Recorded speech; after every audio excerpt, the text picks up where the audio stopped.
Hello, good afternoon to everyone.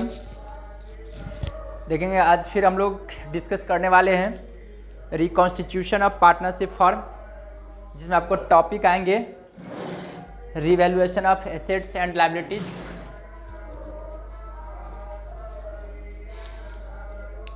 और दूसरा topic है इसमें वर्कमैन कंपनसेशन रिजर्व या फंड बोल सकते हैं। यहाँ पे टॉपिक के नेम होगा आपको वर्कमैन कंपनसेशन फंड या रिजर्व। तो आप लोग नोट करेंगे, टॉपिक के नेम है वर्कमैन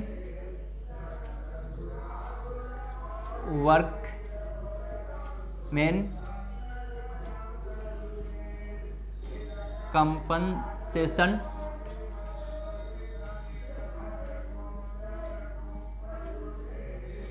रिजर्व, और इसको फंड बोल सकते हैं। टॉपिक का नेम ये है। उसके बाद फिर हम लोग नेक्स्ट टॉपिक पे चलेंगे revaluation of assets and liabilities. तो देखेंगे वर्कमैन कंपनसेशन रिजर्व होता क्या है या फंड, इसी को रिजर्व भी बोलेंगे और फंड भी बोलेंगे। तो देखें वर्कमैन कंपनसेशन रिजर्व का मतलब होता है कि कोई भी फर्म जो होता है अपने वर्कर को सेफ्टी करने के लिए एक रिजर्व क्रिएट करके रखती है। ठीक है, वो कहाँ से क्रिएट होती है? तो आउट ऑफ प्रॉफिट से। उसी को बोला जाता है वर्कमैन कंपनसेशन रिजर्व या फंड कह सकते हैं। ठीक ना, तो थोड़ा इसके बारे में हम लोग लिखेंगे। ये किससे बनता है? Workman compensation fund out of profit से बनती है, ताकि कोई किसी प्रकार के क्लेम आएगा वर्कर से रिलेटेड, यानी कि एम्प्लॉई से रिलेटेड, उसको हम लोग कंपनसेट कर सकते हैं। मतलब कोई भी क्षतिपूर्ति, एक्सीडेंट हो गया तो यहाँ पर लिखेंगे workman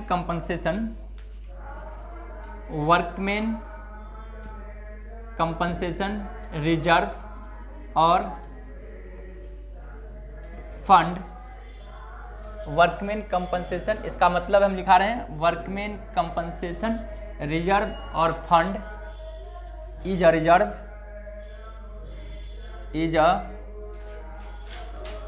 reserve created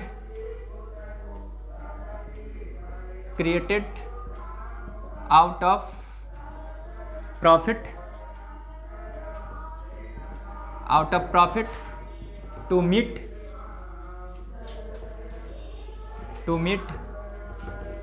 future liability। क्या है? वर्कमैन, यहां पर समझेंगे वर्कमैन कंपनसेशन रिजर्व। ठीक ना, वर्कमैन कंपनसेशन रिजर्व और fund is a reserve created out of profit to meet future liability to पे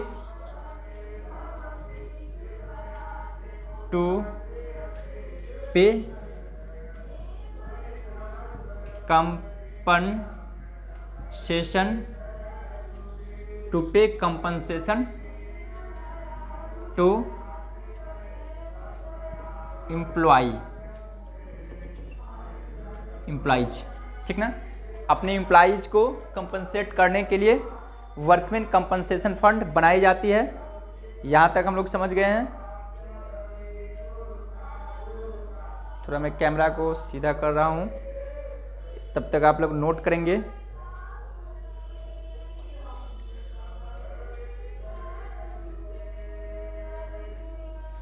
ठीक है, आप लोग नोट करेंगे।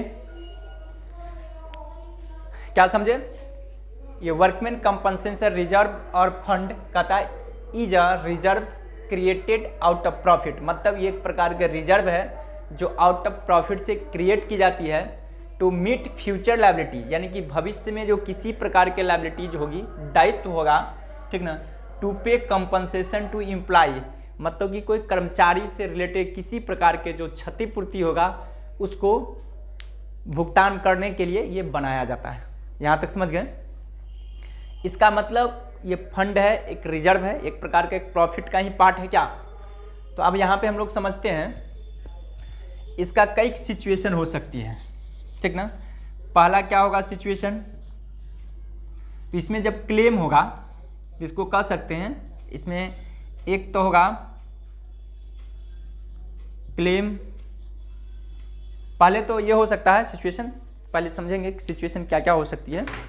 देखिए, जब हम फंड बना के रखेंगे, ठीक ना, वर्कर को किसी प्रकार का भविष्य में क्षतिपूर्ति होगा, कोई एक्सीडेंट होगा क्या, तो उससे एक्सीडेंट होगा तो हमको क्षतिपूर्ति करना पड़ेगा क्या, या तो मेडिकल का फैसिलिटीज़ देनी पड़ेगी, या वर्कर कोई डेथ कर जाती है तो उस पर हम लोग को पैसा देना पड़ता है क्या वर्कर को।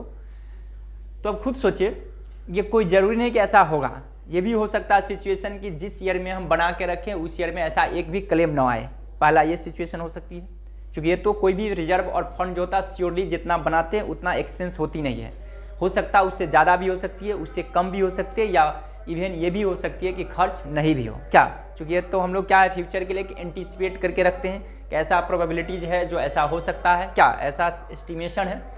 तो पहला सिचुएशन क्या होगा, कह सकते there is no any claim, पहला सिचुएशन ये होगा कि क्लेम नहीं होगा, मतलब क्या कि किसी प्रकार का, यहाँ पे नो क्लेम अभी लिखेंगे नहीं इसलिए कि हम लिखाएंगे तो इस पर जर्नल एंट्री भी बनेगा, ठीक ना, तो जर्नल एंट्री बनेगा, फिर दूसरा केस जाएगा तो फिर जर्नल एंट्री बनेगा।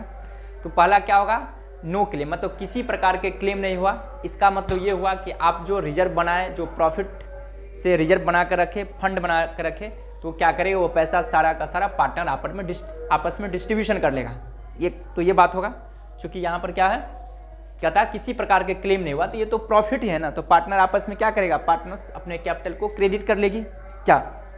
दूसरा ये सिचुएशन आ सकती है कि क्लेम आएगा बट लेस देन रिजर्व, जो आपने वर्कमैन कंपनसेशन रिजर्व आपने बना कर रखा है, क्लेम आएगा उससे कम आएगा, तो क्या होगा कि जो भी रिजर्व है उसमें क्या होगा, जितना क्लेम आएगा उस पर उतना खर्च कर देंगे और जो रिमेनिंग बचेगा पार्टनर कैपिटल में ट्रांसफर कर देंगे, दूसरा ये होगा।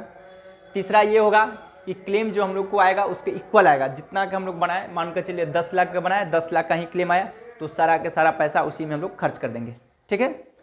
उसके बाद ऐसा भी हो सकता है कभी कभी हम लोग जितना के बनाए, जैसे 10 लाख के बनाए थे, 10 लाख से एभव का भी क्लेम आ सकता है, मतलब claim is more then reserve, reserve से ज़्यादा आएगा, तो वहाँ पे क्या होगा, जितना से ज़्यादा आएगा उसको रिवैल्यूएशन अकाउंट में ट्रांसफ़र कर देंगे, क्योंकि जो लॉस होगा तो पार्टनर्स आपस में बांटेगा, अपना लॉस को सहेगा, क्योंकि प्रॉफिट हुआ तो आपस में डिस्ट्रीब्यूशन किया, इन द सेम वे लॉस होगा तो आपस में सहेगा उतना लॉस, कैपिटल से उतना रिड्यूस कर लेगा। तो हम आते हैं पहला सिचुएशन में, इसको मिटाते हैं और लिखेंगे, पहला सिचुएशन होगा देयर इज नो क्लेम, यानी कि किसी प्रकार के क्लेम नहीं आएगा। तो खुद सोचिए, हम लोग जर्नल एंट्री को बेसिक पकड़िए, क्या करते हैं, जो रिजर्व होता है उसको डेबिट कर देते हैं, क्योंकि रिजर्व क्या होता है, क्रेडिट बैलेंस होती है, तो अब हम लोग इसको खत्म कर रहे हैं, क्या करेंगे, डेबिट करेंगे रिवर्स, तो यहाँ पर लिखेंगे workman compensation reserve account debit, हम शॉर्ट में लिखें क्योंकि बड़ा हो जाता है, वर्कमैन कंपनसेशन रिजर्व या फंड और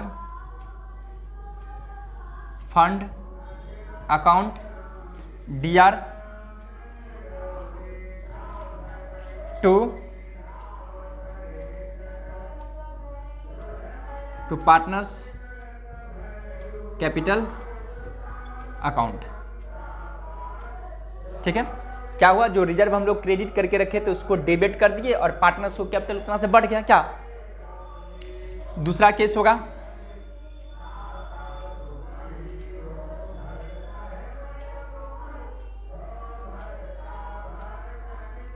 क्लेम इज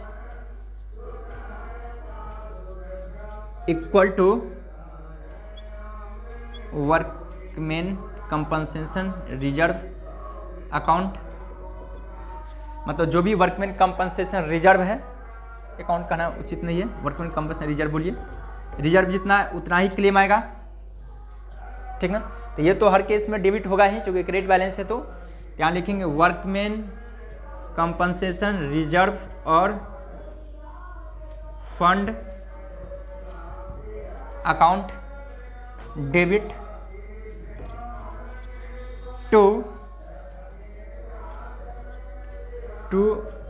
प्रोविजन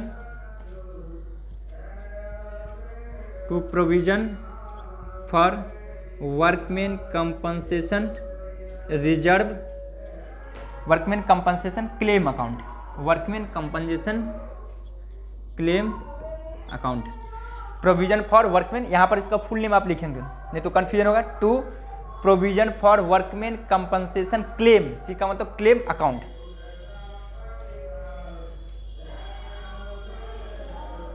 यहां तक समझ गए? नीचे लिख सकते हैं, क्या दिखाई दे रहा है? सी में क्या होगा आपको, और इधर भी लिख लेंगे हम डी आर, थोड़ा बगल में लिखते हैं, क्या यहाँ पे लिखते हैं ताकि स्पेस बचेगा।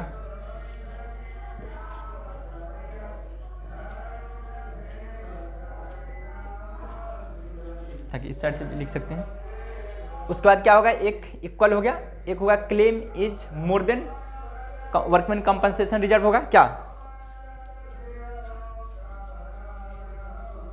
क्लेम इज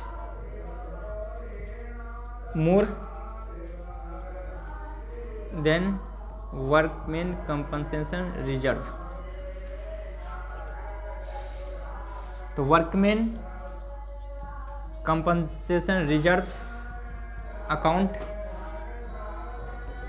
डीआर रिवैल्यूएशन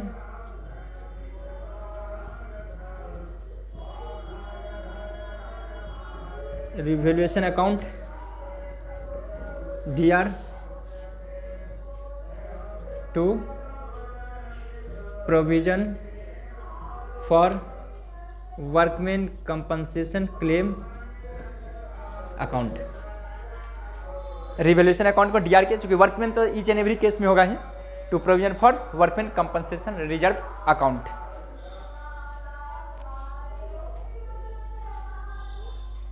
ठीक है, यहां तक अच्छे ढंग से दिखाई दे रहा है।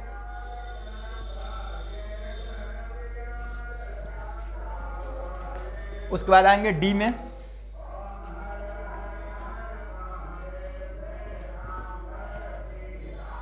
अब नेक्स्ट केस क्या आ सकता है, लोअर रहेगा क्या, इसके अलावा तो कुछ हो नहीं सकता है। Claim is lower than workman compensation reserve. Claim is lower than workman compensation reserve, तो क्या होगा, workman compensation reserve account DR to provision for workman compensation claim account, और टू जो बचेगा पार्टनर्स बांटेगा, टू पार्टनर्स कैपिटल अकाउंट। मतलब ये हुआ कि जितना से क्लेम आया वो इसमें चला जाएगा, क्या जो बचेगा रिमेनिंग जितना भी पार्टनर सब आपस में डिस्ट्रीब्यूशन कर लेगा। तो यहाँ तक हम लोग समझ चुके हैं जर्नल एंट्री। इसी टाइप से एक क्वेश्चंस भी है, देखेंगे आप निकालेंगे। इलस्ट्रेशन नंबर 14 है, इसको हम डिस्कस करके सिर्फ निकल जाएंगे, क्योंकि जर्नल एंट्री आप जान ही रहे हैं, तो टाइम को हम लोग को बचाना, कॉन्सेप्ट को बना के चलनी है। तो देखेंगे आप लोग 14 नंबर देखेंगे, इलस्ट्रेशन नंबर 14 है, इसको आप लोग फोटो ले लीजिए, पिक ले लीजिए, ताकि आप लोग को अच्छा होगा। ठीक है, उसके बाद मैं आगे नेक्स्ट क्वेश्चन का भी मैं ये दिखाता हूँ फोटो। देखेंगे 15 नंबर है क्वेश्चन, उसका कुछ और पार्ट यहाँ पे है, इसका भी फोटो लेंगे। 15 नंबर है, उसके बाद 16 नंबर है, 60 नंबर, उसका कुछ पार्ट इधर है, यहाँ तक है, ये हो गया। उसका 70 नंबर का देखेंगे, उसका कुछ पार्ट यहाँ पे है,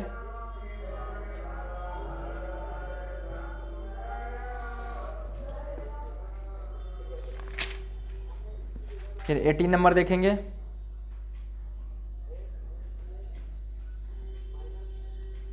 फिर 19 नंबर देखेंगे क्वेश्चन का फोटो, इसका फोटो लेंगे। ठीक है, सारा क्वेश्चन का मैं फोटो सेंड कर दे रहा हूँ। फिर 22 है, ये तो फिर सिंपल से आ गया क्वेश्चन, 20 नंबर क्वेश्चन। ठीक है, 21 नंबर क्वेश्चन। ठीक है, इतना काफ़ी है आज के लिए।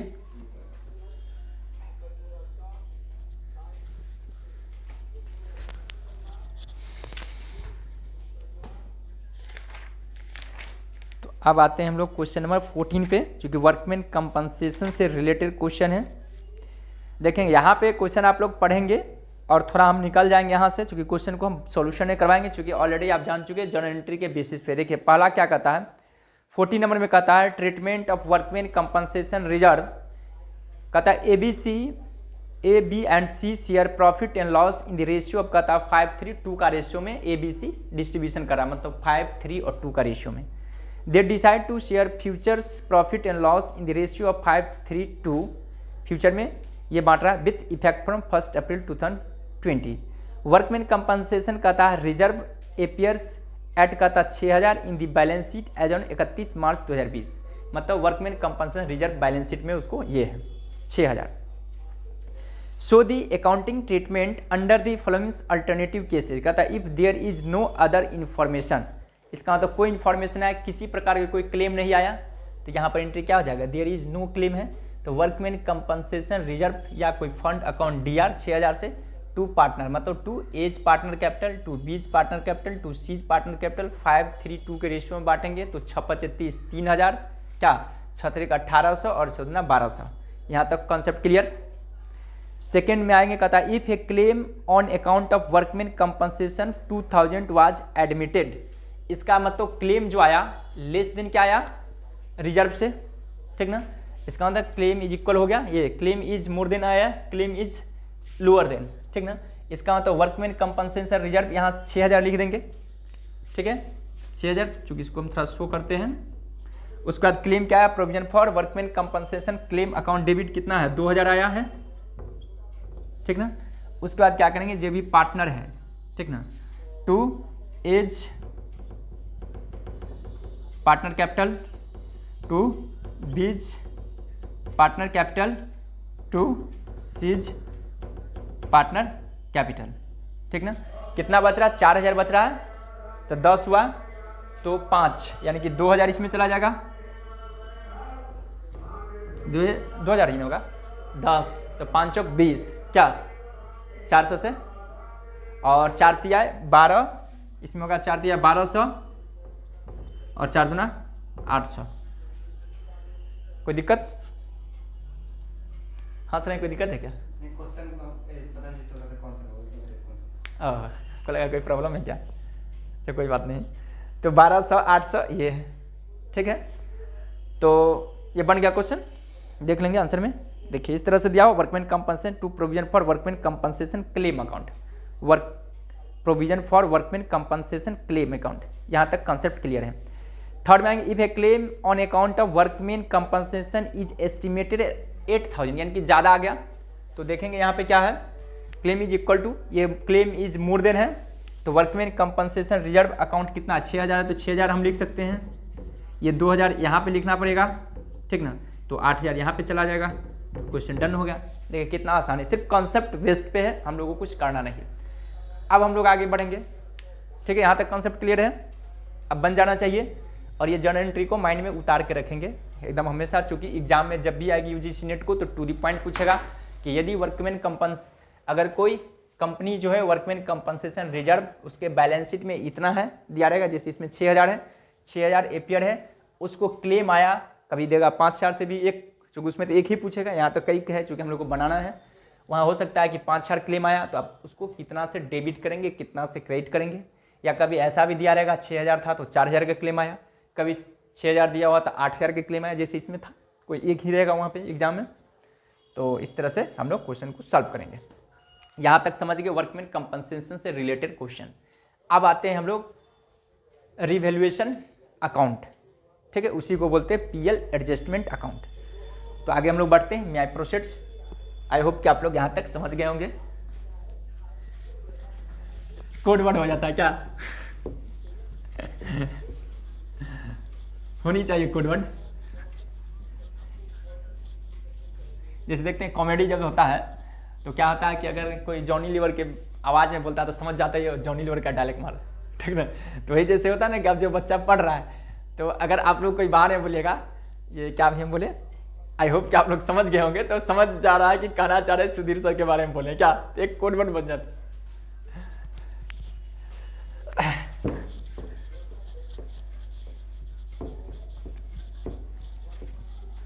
जैसे हम लोग पढ़ते थे तो एक सर थे, तो वो हर बात में बोलते थे मे आई प्रोसीड्स, मतलब समझा दिए मे आई प्रोसीड्स। तो हम लोग रास्ता में जब निकलते थे ना, तो हम लोग भी बोलते थे मे आई प्रोसीड्स। इसका मतलब वहाँ जा रहे हो क्लास क्या। तो वही होता है। हाँ, अब देखेंगे यहाँ पे है रिवैल्यूएशन अकाउंट। इस चीज को हम लोग समझेंगे थोड़ा अच्छे ढंग से। रिवैल्यूएशन, अभी जितना भी हम लोग रिकॉन्स्टिट्यूशन में टॉपिक पढ़े ना, ये सब के सब अब ईच एंड एवरी चैप्टर में यूजेज है। अब थोड़ा सा वहाँ समझना, वहाँ पर किसी प्रकार का हम लोग नहीं समझना रिवैल्यूएशन का मतलब क्या है या वर्कमैन कंपाउंड, ये सारा आइटम हर चैप्टर में मिलेगा। सिर्फ सिस्टम इतना ही रहेगा, एडमिशन होगा तो कोई पार्टनर गुडविल लेके आएगा, रिटायरमेंट होगा तो उसमें एक्स्ट्रा होगा, कोई किसी को गुडविल मिलेगा और साथ साथ क्या होगा, उसको अपना कैश मिलेगा, क्योंकि रिटायर ही जब कर रहा है तो अपना कैपिटल वगैरह सब लेके जाएगा क्या, या उसको इच्छा है तो लोन के रूप में कुछ दिन के लिए छोड़ देगा, या कुछ पोर्शन कैश के रूप में पेमेंट होगी, कुछ पोर्शन ऐसा होगा जो लोन के रूप में रहने देगा। ठीक है, लेकिन आइटम सब यही होगा, टॉपिक सब यही सब रहेगा उसमें भी।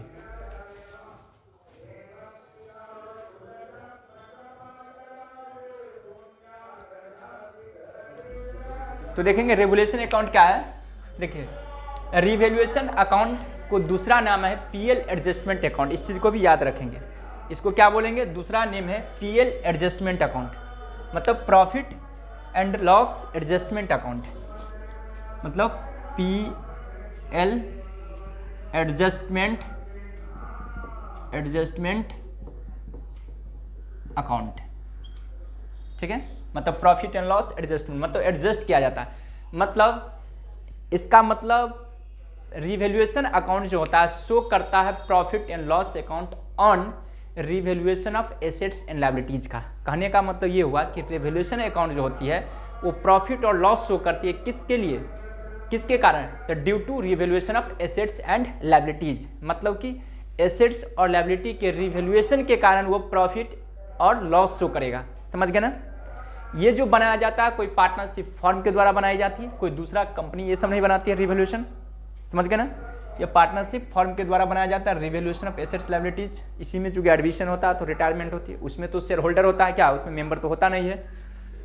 तो यहाँ पे हम लोग लिखेंगे revaluation account is revaluation account, revaluation account is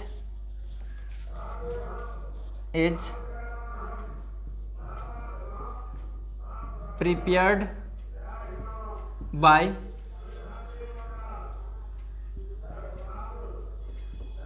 partnership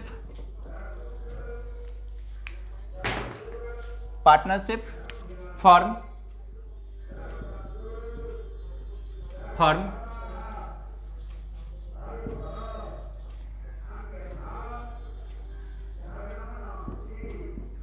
it is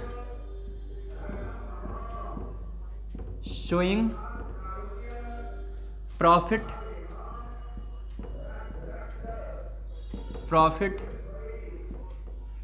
and loss, it is showing profit and loss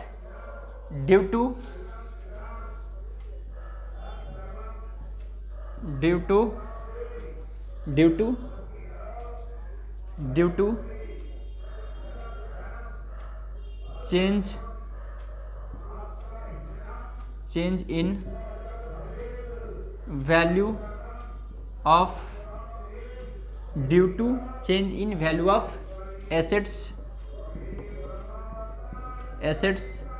and liabilities। समझ गए बात को। क्या है, revaluation account is prepared by partnership firm, it is showing profit and loss due to change in value of assets and liabilities. मतलब ये हुआ कि रिवैल्यूएशन अकाउंट में जो एसेट्स और लायबिलिटीज का जो वैल्यू में चेंज होता है, जिसके कारण वो क्या है, प्रॉफिट एंड लॉस शो करती है। बात समझ गए ना, मतलब कहता है ये बनाई जाती है पार्टनरशिप फर्म के द्वारा, और इसमें जो शो करता है प्रॉफिट एंड लॉस किसके कारण, due to change in value of assets and liabilities. मतलब कि एसेट्स और लायबिलिटीज का जो मूल्य में जो परिवर्तन होती है, जो चेंज होती है, या तो हो सकता है डिक्रीज हो सकती है, चेंज का मतलब ये या तो डिक्रीज हो सकती है या इंक्रीज। यदि एसेट्स इंक्रीज करेगी तो हम लोग क्या करते हैं, कोई अकाउंट को डेबिट में लिखते हैं, मतलब कि उस एसेट्स को डीआर और रिवैल्यूएशन को सीआर करेंगे। रिवैल्यूएशन अकाउंट एक प्रकार का प्रॉफिट है। उसके बाद देखेंगे फॉर्मेट इसका होगा रिवैल्यूएशन अकाउंट का, तो फॉर्मेट कैसे बनेगा वो देखेंगे, या फॉर्मेट से पहले जर्नल एंट्री समझिए, उसके बाद आगे बढ़ेंगे। पहला increase in value of assets. अगर कोई एसेट्स का वैल्यू में इंक्रीजिंग होती है तो क्या होगा, एसेट जब बढ़ेगी तो एसेट्स को क्या करते हैं, डेबिट। चूंकि एसेट्स क्या है, मतलब कोई एसेट्स से मतलब एसेट्स का डेबिट बैलेंस होती है क्या, चूंकि हम लोग ऑलरेडी जानते हैं कि कोई एक्सपेंस और एसेट्स का डेबिट बैलेंस होती है, यानी कि वो जब इंक्रीज करती है तो उसको हम लोग डेबिट करते हैं और डिक्रीज करती है तो सीआर करते हैं। लायबिलिटीज और इनकम का क्या होता है, क्रेडिट बैलेंस। यदि इंक्रीज करेगा तो सीआर, डिक्रीज करेगी तो डीआर, मतलब उसका अपोजिट कर देंगे। तो यहाँ पे क्या होगा, इंक्रीज हुआ वैल्यू ऑफ एसेट्स में तो उस एसेट्स को डीआर करेंगे, ठीक ना। एसेट्स अकाउंट डीआर टू क्या होगा, रिवैल्यूएशन अकाउंट, रिवैल्यूएशन अकाउंट। मतलब रिवैल्यूएशन देखिए एक प्रकार का पीएल की तरह था, एडजस्टमेंट। तो ऐसे भी प्रॉफिट होती है, प्रॉफिट को क्रेडिट बैलेंस होती है, तो रिवैल्यूएशन को क्रेडिट कर दिए, ठीक ना। इसी का अपोजिट होगा, एसेट डिक्रीज करेगा when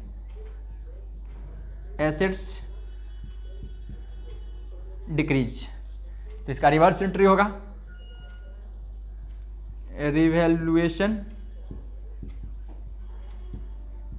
account DR to assets account.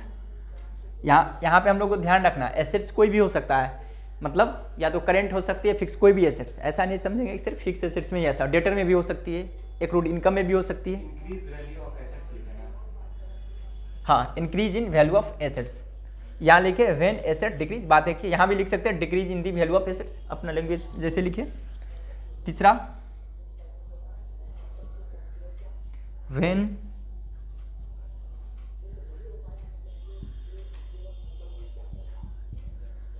Liability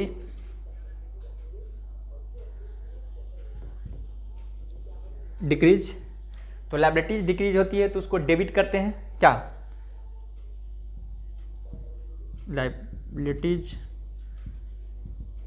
account DR, तो रिवैल्यूएशन को सीआर कर देंगे टू रिवैल्यूएशन अकाउंट। ये हो गया when liabilities decrease, liability account DR to revaluation account, ये हो गया। उसके बाद फोर्थ में when liabilities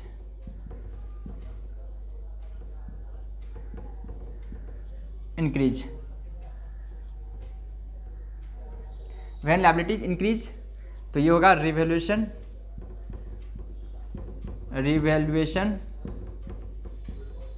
account DR to liabilities account, ये हो गया एंट्री। फिर देखेंगे कभी कभी ऐसा भी होता है कि कभी कभी क्या होता है, जब हम लोग बुक्स ऑफ अकाउंट बनाते हैं तो उस समय क्या होता है कि कुछ एसेट्स लिखने से हम लोग भूल जाते हैं, तो फिर जब रिवैल्यूएशन होती है तो वहाँ पे याद आती है कि वो डेटर का वैल्यू छूट गया था, या डेटर का वैल्यू था 10,000 अब होनी चाहिए 12,000। तो इसका मतलब ही क्या होगा, या तो जो एसेट्स का वैल्यू छूटा हुआ अगर अब हम लिख रहे हैं अब, तो इसका मतलब वो भी एक प्रॉफिट हुआ, इसका मतलब बढ़ रहा है ना, तो जब भी बढ़ेगा तो इसका मतलब डेबिट होगा। इसलिए लिखेंगे unrecorded assets recorded, on recorded assets record.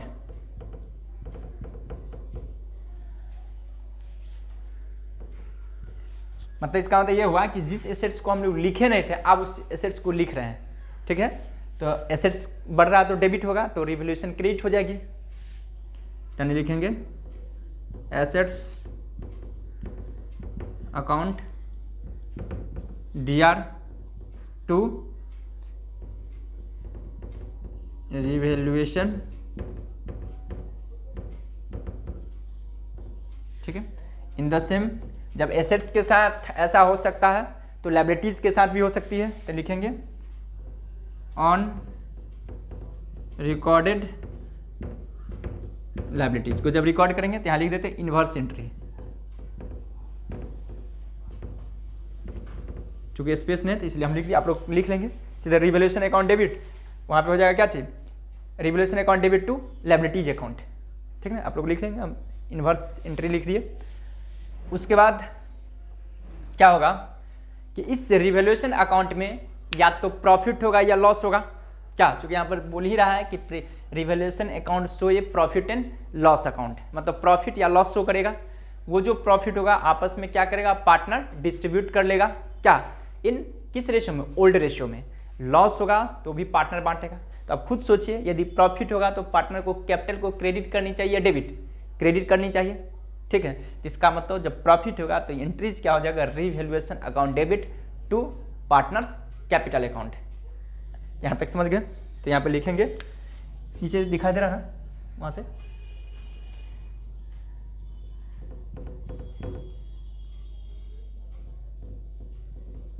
Profit on revaluation account,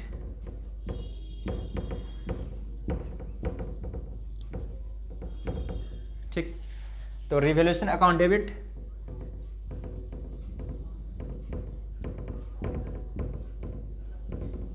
revaluation account DR to partner capital account, revaluation account DR to partners capital account, ये हो गया एंट्री। इसका मतलब तो लॉस होगा तो आप लोग उसका एंट्री लिखेंगे, चूंकि मेरे पास स्पेस नहीं है, लिखेंगे लॉस ऑन रिवैल्यूएशन अकाउंट, तो वहां पे हो जाएंगे partners capital account debit to revaluation account, ठीक है। और ये जो डिस्ट्रीब्यूशन होगा, एक मिनट,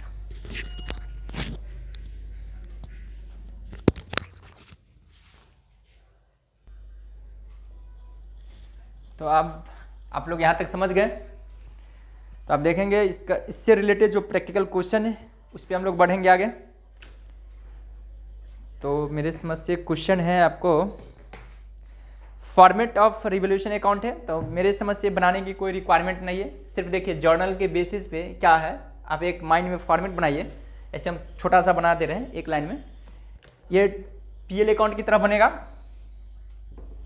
मैं इसको थोड़ा मिटा रहा हूँ और इसके बारे में कुछ बता दे रहा हूँ।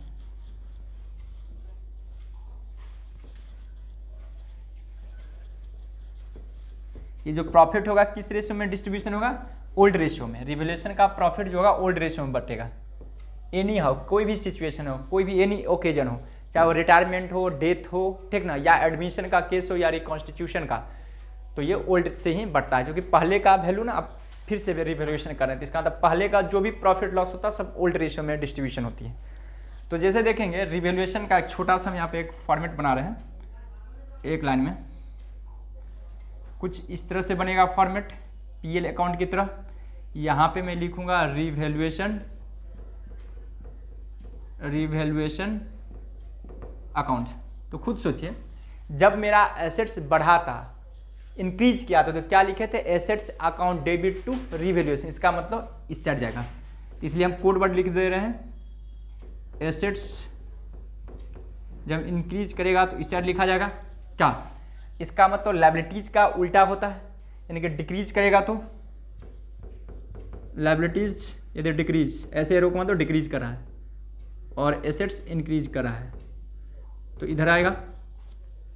अगर कोई ऑन रिकॉर्डेड एसेट्स है तो एक तरह से बढ़ रहा है तो वो भी इधर जाएगा, यानी कि ऑन रिकॉर्डेड एसेट्स जाएगा। ठीक है, इसका मतलब क्या होगा, एसेट्स जब डिक्रीज करेगा, assets decrease, liabilities increase, on recorded liability, ये सब आइटम इधर जाएगा। ठीक है, अब खुद सोचिए, इधर बढ़ा है इसका मतलब इधर ज़्यादा होगा, इधर कमेगा बैलेंस होगा, इसका मतलब इधर घटने का मतलब प्रॉफिट हुआ।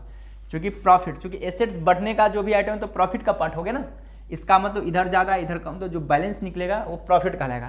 तो इसलिए इसको ऐड करेंगे हम लोग इस तरह से।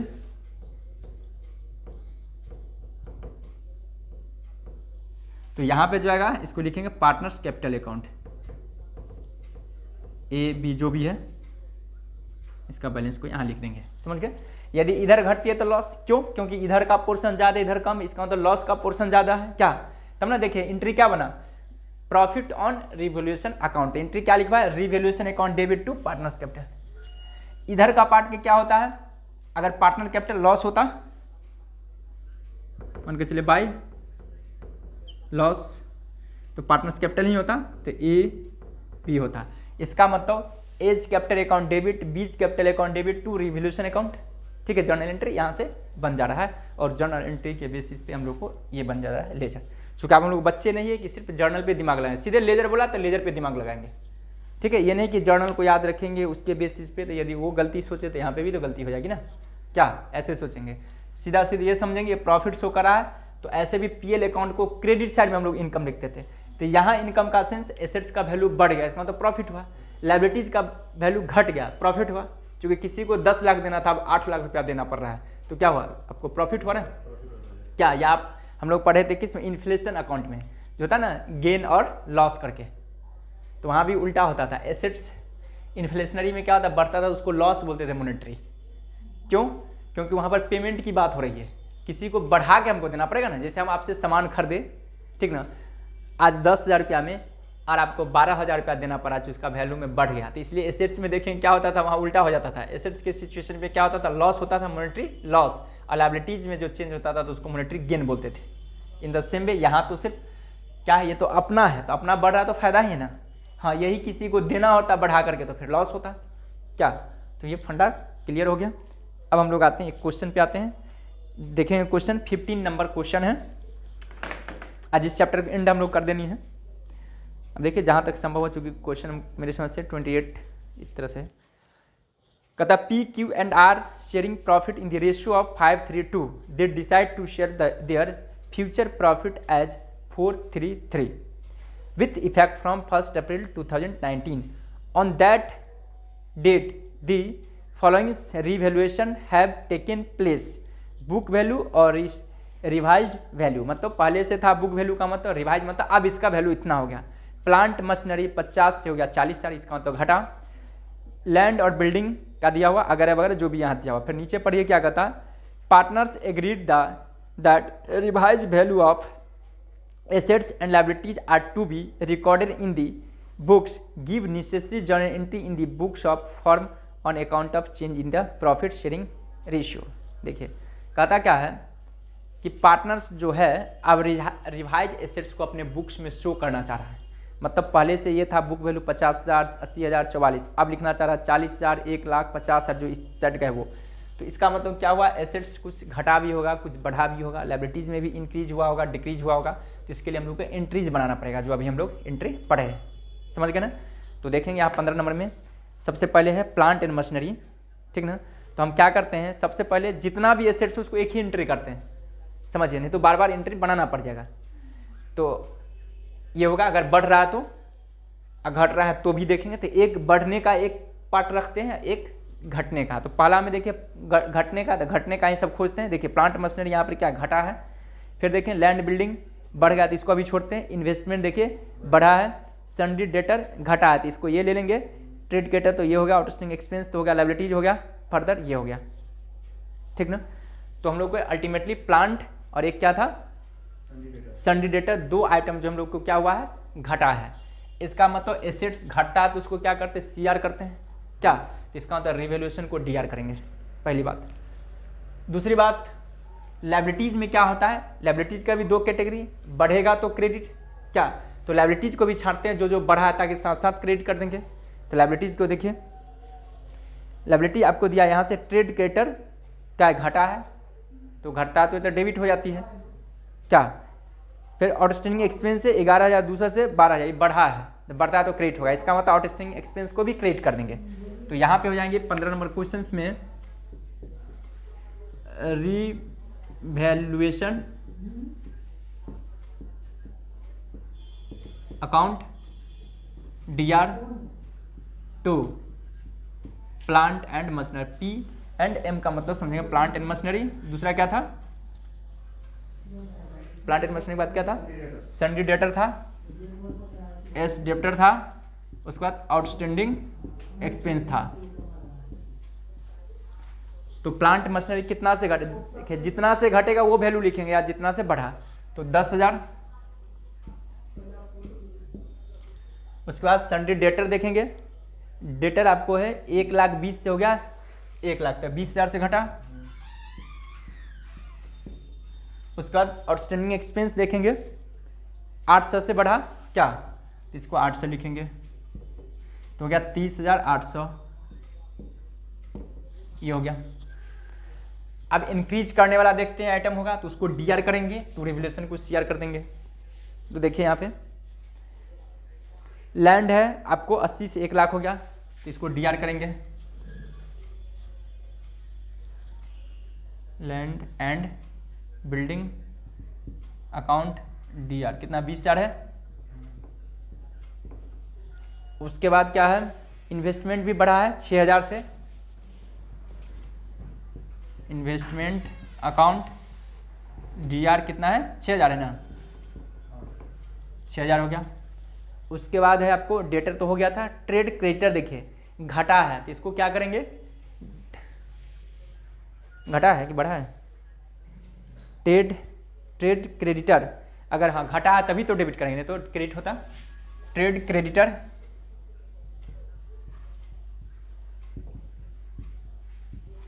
अकाउंट डीआर कितना 20,000 है। उसके बाद ट्रेड आउटस्टैंडिंग एक्सपेंस वही क्या है, तो लिखेंगे 2 रिवैल्यूएशन टू रिवैल्यूएशन अकाउंट कितना हो गया 40 अच्छे 46,000। अब क्या होगा, पार्टनर आपस में प्रॉफिट या लॉस को डिस्ट्रीब्यूशन करेगा। तो देखेंगे प्रॉफिट या लॉस यहाँ से निकल जाती है, लेकिन हम लोग के एग्जाम में जल्दीबाजी चलना है, क्योंकि अब हम लोग को नेट का प्रिपरेशन करने वाले स्टूडेंट हैं, तो आइटम को देख लेने से ही हम लोग को पकड़ में आनी चाहिए प्रॉफिट हुआ या लॉस। तो देखिए कैसे हम लोग निकालेंगे, और ऐसे बाय सिस्टम से चलेंगे तो रिवैल्यूएशन अकाउंट भी आपको बनाना पड़ेगा वर्किंग नोट में, जिससे प्रॉफिट पता चले। जैसे देखिए ये सब एसेट घटने वाला पोर्शन, इसका तो लॉस का पोर्शन है, इसका तो लॉस हुआ 30,800 और प्रॉफिट हुआ 46,000, ये प्रॉफिट का पार्ट। ऐसे भी सोचे, क्योंकि रिवैल्यूएशन क्या है, प्रॉफिट अकाउंट है, जस्ट प्रॉफिट का क्रेडिट बैलेंस होता है, क्रेडिट आया तो इसका मतलब क्या हुआ, प्रॉफिट हुआ।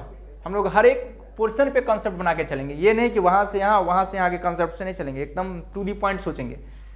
रिवैल्यूएशन क्या है, एक प्रकार का प्रॉफिट का डेबिट बैलेंस होता है, इसका मतलब ये खर्चा होगा, इसका मतलब इतना लॉस है रिवैल्यूएशन में, और ये क्रेडिट है, इसका मतलब इतना प्रॉफिट होगा ना, ये हुआ। इसका मतलब क्या है कि कोई भी अकाउंट को क्लोज करने का मतलब ये होता है जितना से डेबिट उतना ही से क्रेडिट होनी चाहिए, जितना से क्रेडिट उतना ही से डेबिट है।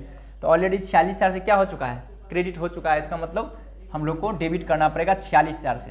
तो डेबिट 30,800 है, ये है, तो 30,800 में घटा दिए, इसमें से कितना हो जाएगा 16, यानी कि 15,200 क्या उतना से डेबिट कर देंगे तो इक्वल हो जाएगा ना। तो लिखेंगे रिवैल्यूएशन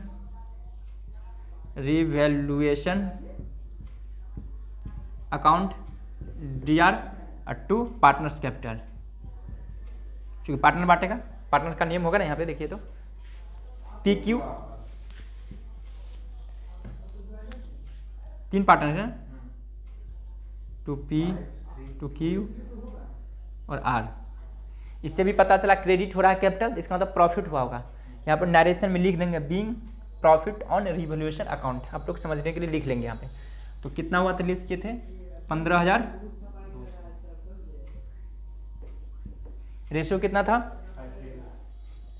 5:3:2, 10 से डिवाइड करेंगे तो हो जाएगा 1520, तो 15 पचे 75 अब 20 पंचे 100 यानी कि 7600 हो जाएगा। क्या ये हो जाएगा आपको 7600, ये 3 है 15 या 4560, क्या 4560, ये 2 है 30 40, क्वेश्चन डन हो गया। यदि रिवैल्यूएशन अकाउंट बनाते तो भी देखें, सब चीज़ हम लोग बना के समझ लेंगे, क्योंकि टू दी पॉइंट भी समझेंगे और बाइक सिस्टम स्टेप से भी चलेंगे, क्योंकि कंपटीशन में लोगों को क्या है एकदम टू दी पॉइंट आंसर दीजिए, क्योंकि माइंड आपको कितना जल्दी चलता है, तो माइंड उतना जल्दी तभी चला पाएंगे जब कॉन्सेप्ट बना रहेगा, आपको माइंड में एकदम बसा हुआ होना चाहिए कि हाँ यहाँ ऐसे हुआ तो ये हुआ, तो इसका तो ये प्रॉफिट हुआ, इसका तो ये लॉस हुआ, माइंड में कैलकुलेशन आप कर लेंगे। ठीक है, तो देखिए रेवल्यूशन अकाउंट यदि हम बनाते,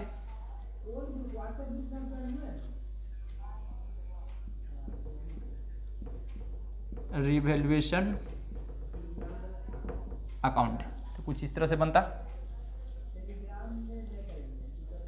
देखिए रिवैल्यूएशन 2 ये है, इस सब 2 साइड चला जाएगा, 2 प्लांट एंड मशीनरी है 10,000, 2S डेप्टर कितना है 20,000 है, उसके बाद 2 आउटस्टैंडिंग एक्सपेंस है कितना 800, इसका मतलब ये रिवैल्यूएशन ये है, इसका मतलब क्या हो रिवैल्यूएशन के बाई साइड में जाएगा, ये क्या जर्नल एंट्री के हिसाब से यहाँ पे हो जाएगा बाई लैंड एंड बिल्डिंग कितना है 20,000,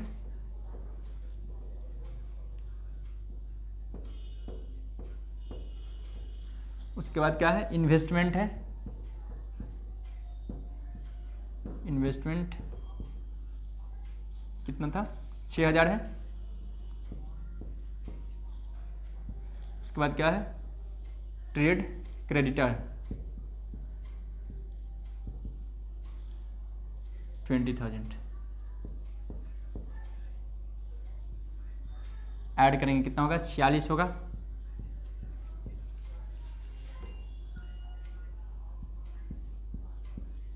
यहाँ पर 2 हो जाएगा पार्टनर कैपिटल, या लिख सकते हैं 2 प्रॉफिट लिखेंगे। ठीक है, और PQ दोनों में से कुछ लिख सकते हैं, PQR जो डिस्ट्रीब्यूशन हुआ हिस्सा 76 से आएगा बांट करके 4560 और 30 40 यानी कि अल्टीमेटली 15,002 आ रहा था ना।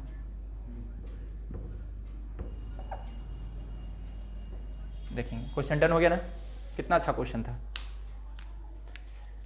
अब रिवैल्यूएशन से रिलेटेड इसी टाइप का क्वेश्चन सब होगा, 1-2 क्वेश्चन क्या हो सकता है वो जरा समझिए। ये क्वेश्चन देखिए वहाँ क्या था, रिजर्व में भी यही बात बोलता था कि एक रिजर्व दिया हुआ मतलब एक्यूमुलेटेड जो भी प्रॉफिट है उसको कहेगा आपको डिस्ट्रीब्यूट कीजिए पार्टनर में।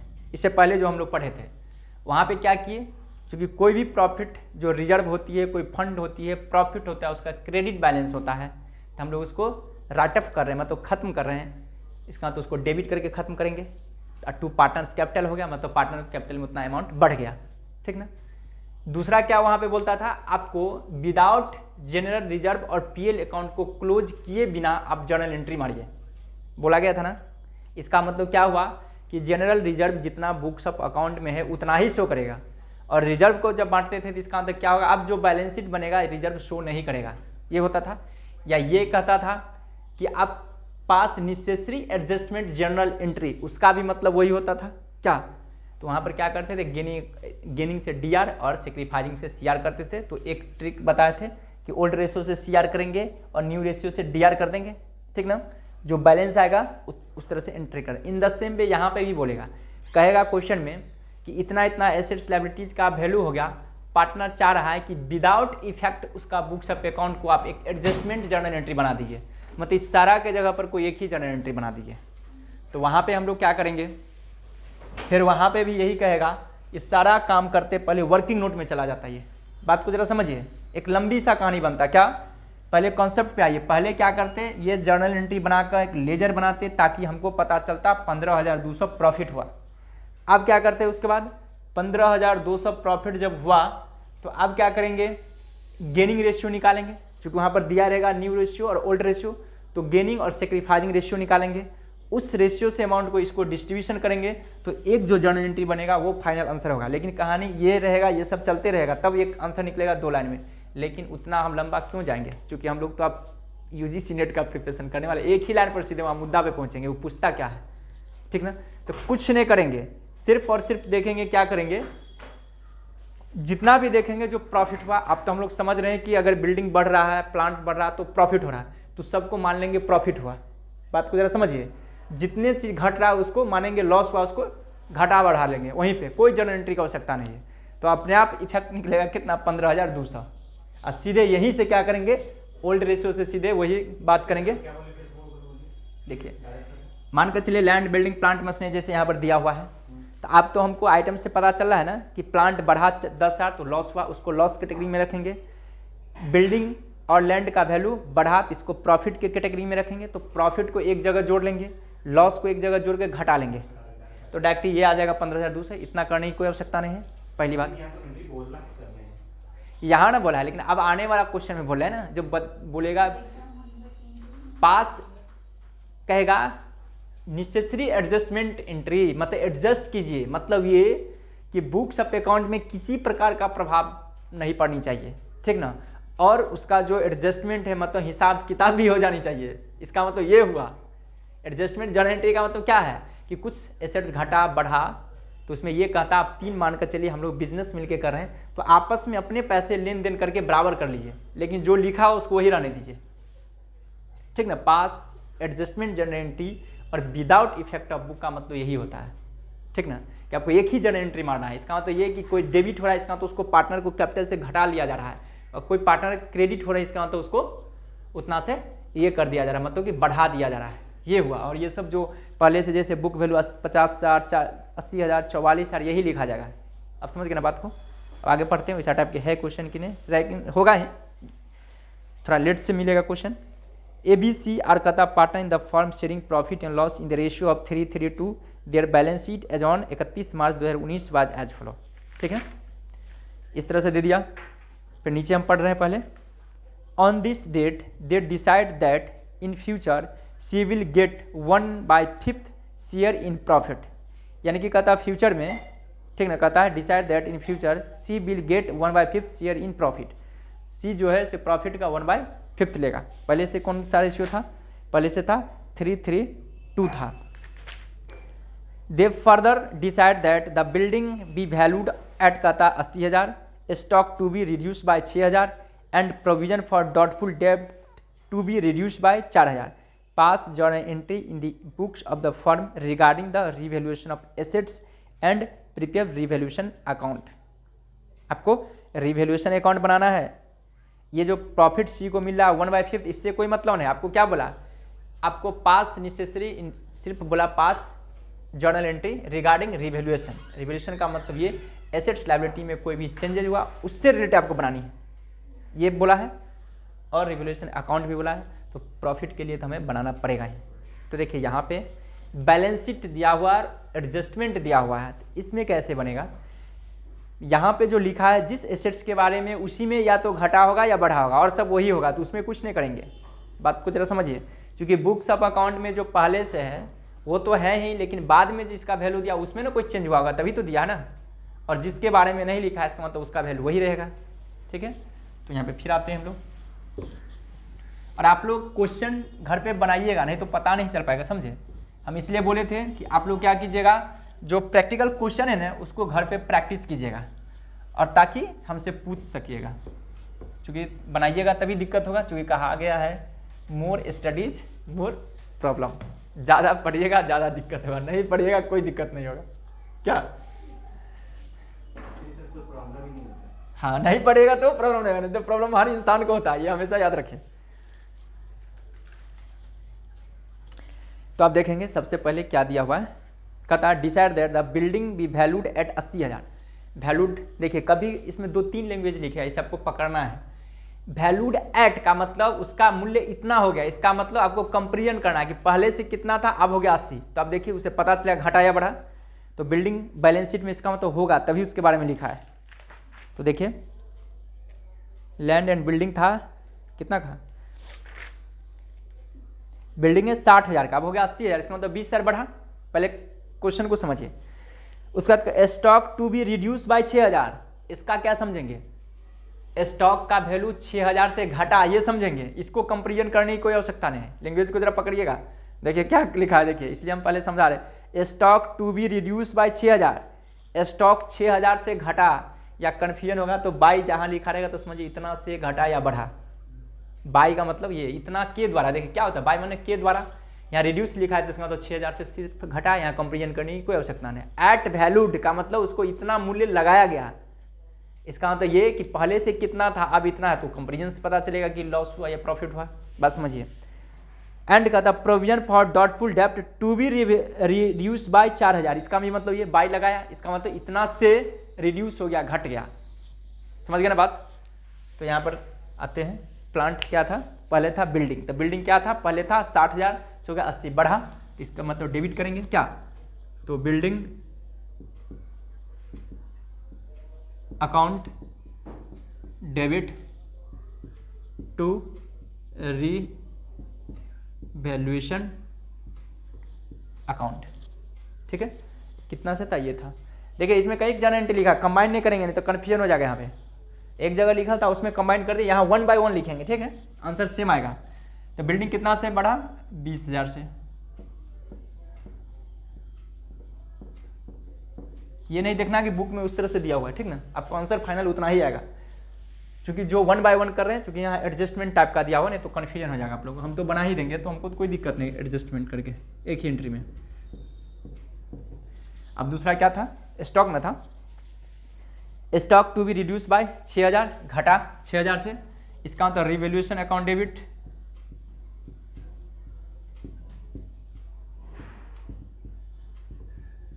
टू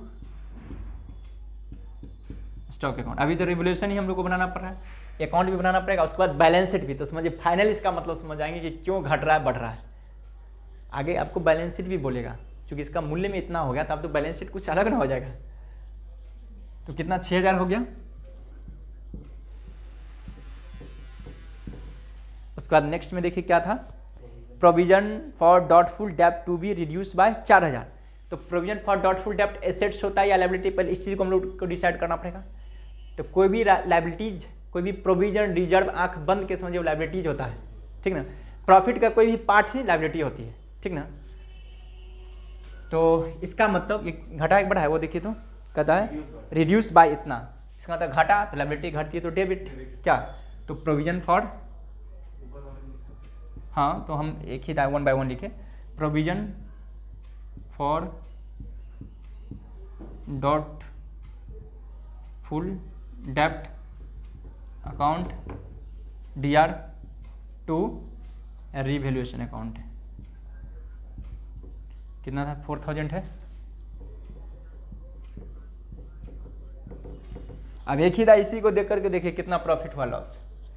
देखिए ऐसे समझेंगे, क्रेडिट है इसका मतलब प्रॉफिट का पार्ट है क्या, इसका मतलब 20,000 प्रॉफिट और 4,000, 24,000 प्रॉफिट और 6,000 लॉस, इसका मतलब 18,000 प्रॉफिट हुआ अल्टीमेटली। इसका मतलब रिवैल्यूएशन को और डेबिट करना होगा 18,000 से, क्योंकि देखिए क्रेडिट कितना से 4 और 24,000 से, क्रेडिट डेबिट कितना 6,000 से, तो इसका मतलब 18,000 से डेबिट कर दिए तो बराबर हो गया। तो इसका मतलब रिवैल्यूएशन, हाँ अकाउंट DR टू पार्टनर का क्या क्या नाम था, पार्टनर्स का नाम क्या था, कुछ होगा ना नाम, वो लिखना पड़ेगा ना, ABC था, to A to B to C। कितना आया था 18,000 ना। रेशियो क्या था, ओल्ड रेशियो 3:2, तो इसका मतलब हो गया 8 से डिवाइड कीजिए 18,000 में कितना हो जाएगा, 3:2, 8 से डिवाइड कीजिए 18,000 में,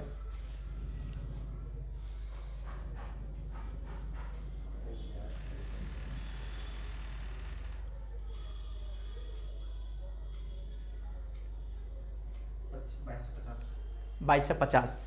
तो 2250 को 3 से डिवाइड करेंगे तो 66, 67, 50, हाँ तो 67, 50 हो जाएगा इसका क्या, 67, 50, 67, 50 और ये हो जाएगा 4500। ये हो गया आंसर।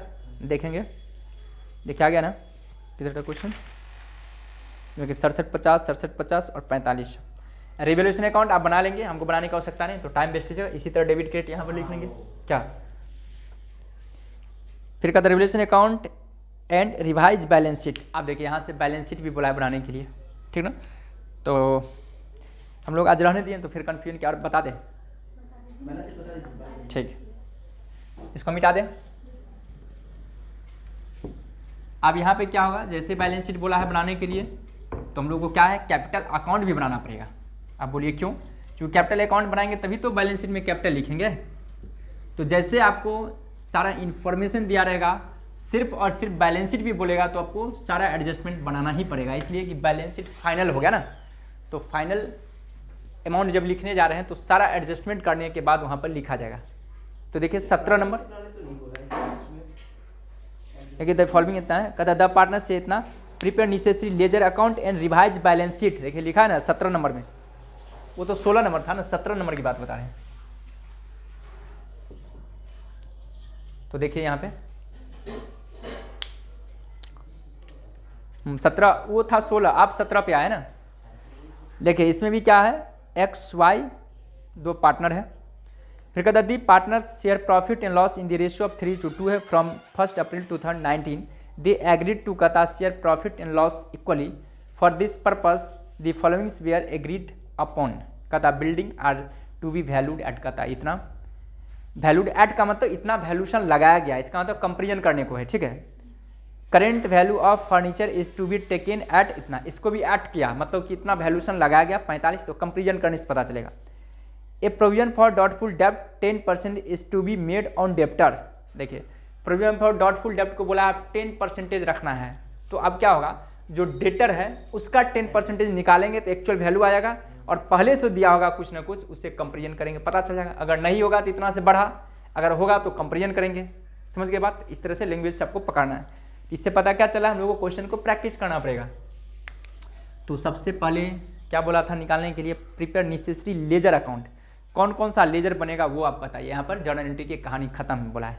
तो हम लोग सबसे पहले क्या क्या बनेगा, तो देखिए revaluation account, partners capital account, उसके बाद बैलेंस शीट बनेगा।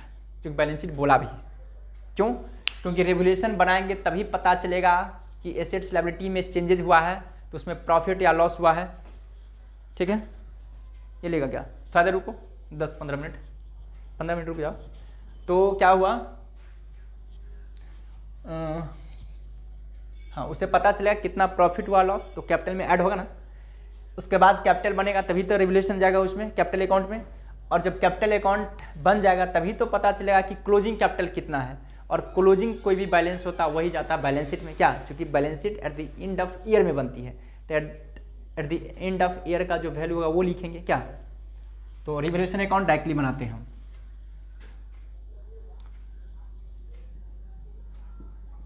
रिवैल्यूएशन अकाउंट,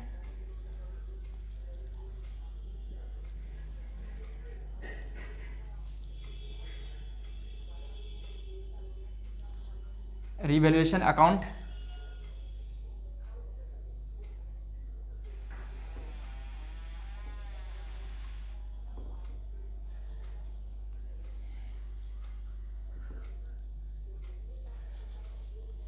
रिवैल्यूएशन अकाउंट में क्या समझे थे, इधर प्रॉफिट की पार्ट जा रहा है क्या, इधर लॉस की पार्ट जा रहा है, इसका मतलब एसेट्स बढ़ रहा है इधर जा रहा है क्या। तो सबसे पहले देखिए क्या लिखा हुआ था, building are to be valued 1:20। पहले आप देखिए कितना था, बिल्डिंग था 80,000, इसका मतलब 40,000 बढ़ा, तो यहाँ पर लिखेंगे बाय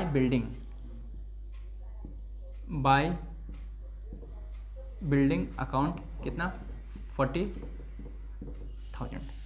उसके बाद आगे आते हैं, current value of furniture to be taken 45। अब देखेंगे फर्नीचर कितना का था, फर्नीचर 30, ये भी बढ़ा तो बाय जाएगा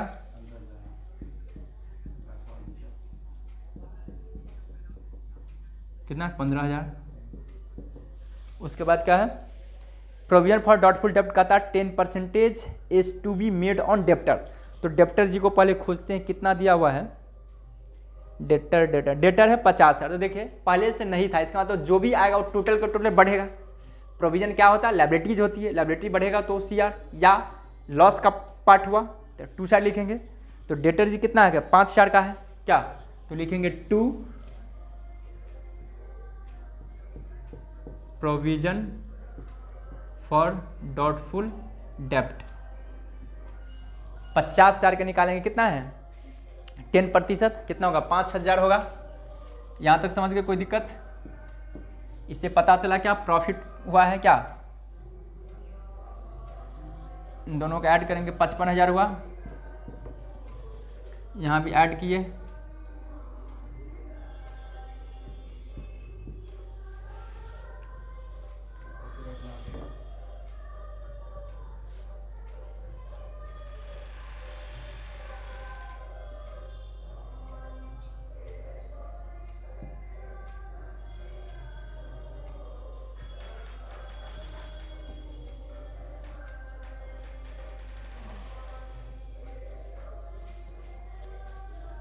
टू प्रॉफिट या कैपिटल लिखिए, प्रॉफिट ही लिख देते हैं, प्रॉफिट लिखिए तो पार्टनर्स कैपिटल बनाना है, उसमें लिखना ही पड़ेगा, लिख दीजिए। हाँ तो पार्टनर कैपिटल भी लिख देते हैं। पार्टनर्स कैपिटल कौन बनाना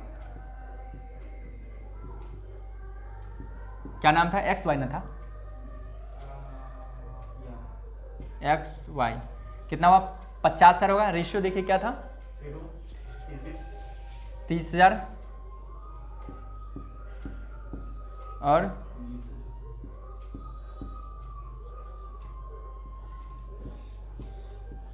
ये हो गया। अब बनाएंगे कैपिटल से अकाउंट, दो पार्टनर है इसलिए दो कलम,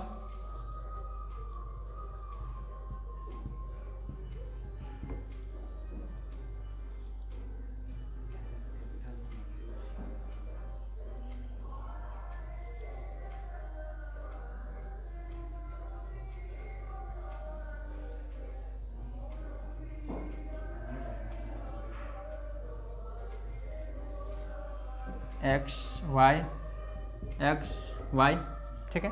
तो देखें कैपिटल का क्रेडिट बैलेंस होती है, क्योंकि इससे पहले भी पार्टनर्स कैपिटल अकाउंट बना चुके हैं, इसलिए बाय बैलेंस बी डी लिखेंगे, फंडामेंटल में बनाए थे। तो देखें कैपिटल का अकाउंट कितना था, एक्स वाई का 90,000 और 60,000 है।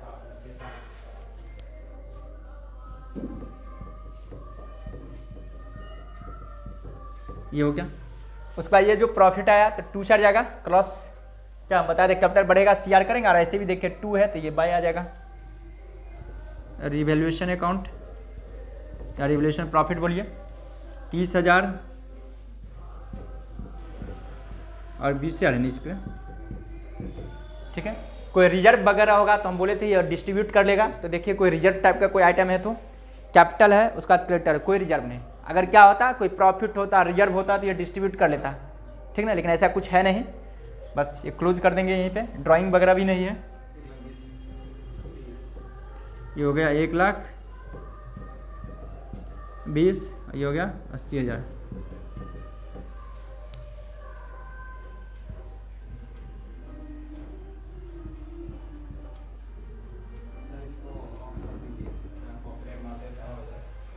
किसको,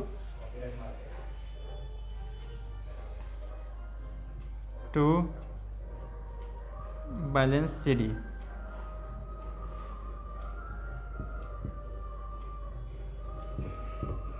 ये हो गया। अब हम लोग आएंगे बैलेंस शीट की ओर।